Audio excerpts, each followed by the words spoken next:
อุตส่าห์ไปเรียนมาตั้งแต่ในเมืองพี่สิมาพายกระบุงกระตายซะหรอ ต่อให้อ้ายไปเฮียนไก่สุดขอบฟ้าอ้ายก็กลับมาตายหังคือเก่านั่นแหละขอเพียงแต่มีดวงใจอยู่เคียงข้าง เป็นกำลังใจให้อ้ายต่อให้อ้ายจะเฮ็ดหยังทุกอย่างอ้ายก็เฮ็ดได้เฮาจะรักกันชั่วชีวิต เขาจะหักกันส่วนชีวิต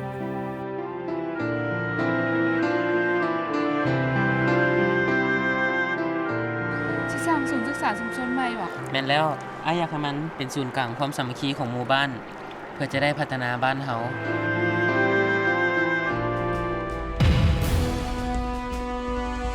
น้องน่าจะไปเกิดอยู่ในเมืองพุ่นใดรับรองเลยว่าสาวๆที่อยู่ในเมืองอะนะต้องอายน้องอย่างแน่นอน น้องสิไปกังวลหยังกับเรื่องหนี้สินดอกเบี้ยนี่ก็ฮะ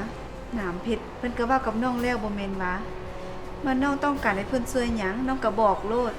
มักคักกับสุวรรณก็เคี่ยวแต้มกันซะผู้เขามาทีหลังเขาก็มีเงินไขดีๆให้อยู่เด้ ถ้าสุวรรณบ่มีดวงใจ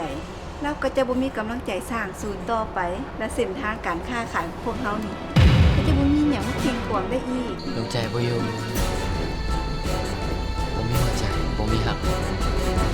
มีความหวังไปเฮ็ดหยัง